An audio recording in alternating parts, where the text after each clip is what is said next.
Welcome to ZT classes. So आज के lecture में हम बात करेंगे what is law of conservation of momentum and how we can derive it from Newton's third law of motion. So law of conservation it states that कि अगर आप कोई भी आइसोलेटेड सिस्टम लेते हैं तो उस सिस्टम का जो टोटल मोमेंटम है ना, उस सिस्टम में जितनी भी बॉडीज हैं उन सब बॉडीज का जो टोटल मोमेंटम है वो कंजर्व्ड रहेगा। आइसोलेटेड सिस्टम का मतलब है there is no external force. So let's say if I take a system of you standing on a boat. Now that momentum of a boat and the momentum you are having, that total momentum will remain conserved.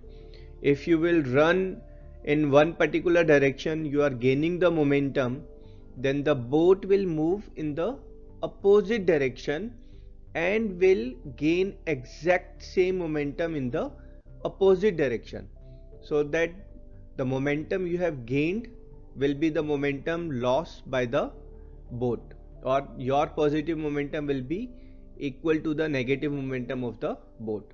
So we can say momentum of a system can neither be created nor destroyed. और ये system बिल्कुल छोटा भी हो सकता है और बहुत बड़ा भी हो सकता है. In one way we can say कि momentum of this universe is conserve. पूरे यूनिवर्स का मोमेंटम कंजर्व्ड है, इररिस्पेक्टिव कि कहीं पर अगर आपका कोई स्टार एक्सप्लोड कर रहा है, ठीक है, then also the momentum of universe is conserved. Universe के जितने भी मास है उसको उसकी अगर हम वेलोसिटी से मल्टीप्लाई करते हैं and we add all those momentums, then this total momentum of full universe will remain conserved. Now momentum is mass into velocity, so it's kg meter per second. Now if you are on a spaceship, that spaceship is an isolated system, तो spaceship का उसके अंदर जो objects हैं, जो astronauts हैं, जो fuel है, everything when you are doing mass into velocity, है ना, velocity is a vector quantity, so accordingly taking positive and negative value, so when you add up mass into velocity you get certain momentum. Let's say that momentum is 100,000 kg meter per second. Now irrespective whatever you are doing, if you are burning more fuel or you are running in the spaceship, the total momentum of spaceship and its object will remain 100,000 meter per kg meter per second. It's not going to change. So we can say momentum can neither be created nor destroyed. It is fixed. The value is fixed for a particular system. Now if we'll take that system as a system of two masses, mass m1 and m2, they are moving in same direction. Let's assume that the m1 velocity is greater than m2 velocity. So after certain time m1 will collide with m2, and after collision their velocity is changed to v1 and v2.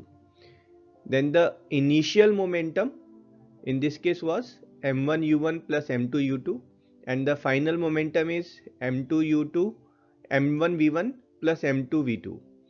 So this initial momentum and final momentum will be equal. That's what is conservation of momentum. Let's see the derivation of same by Newton's third law of motion. So here we have two objects m1 m2 are there moving in same direction, and after certain time they are colliding with each other.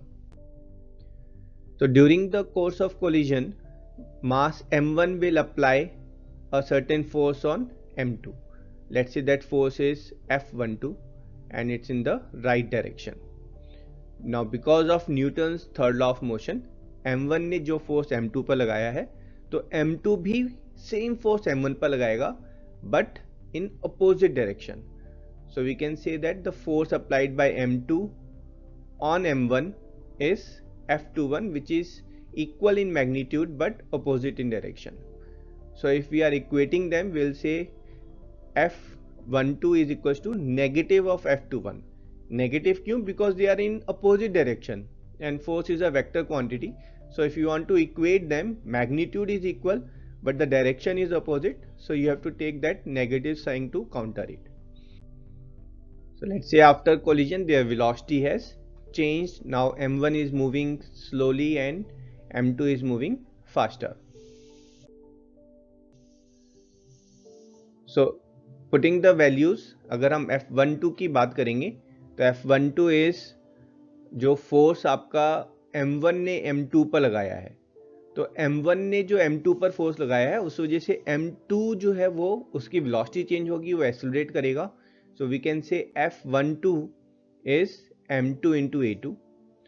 Now F21 is जो force 2 ने 1 पर लगाया, क्योंकि M1 पर एक force लगा है तो उसकी वजह से जो है उसकी वेलोसिटी जो है वो U1 से V1 चेंज हो गई है, it has accelerated. So how much force is applied on mass 1? That is directly proportional to the acceleration which mass 1 is facing, or m1a1. क्योंकि जो force है वो negative direction में, so that negative sign we are carrying here. Now putting the value of a2 and a1.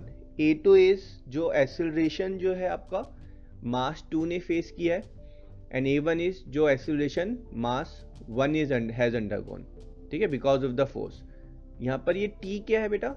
t is the time period for which m1 and m2 were in collision and the time period for which they were applying force on each other. क्योंकि वो same time period के लिए in contact थे, तो यहाँ पर जो t है वो दोनों ही केस में सेम होगा. तो during that time t eight which the collision was occurring, m2 की जो वेलोसिटी है that has change from u2 से वो v2 हो गई है ना. So that acceleration is v2 final velocity minus initial upon time. Same goes for a1. तो टाइम पीरियड हमने दोनों साइड कैंसिल कर दिया है. Now solving this equation we are getting m2 v2 minus m2 u2 is negative of m1 v1 plus m1 u1. इसको वापस rearrange करेंगे, so we are getting this equation. Now here this m2 v2 plus m1 v1, this is your final momentum and other side is your initial momentum, and this is what we have to prove. I hope this lecture is helpful to you and your concepts related to conservation of momentum and its derivation is crystal clear. So see you in next video. Till then, bye bye.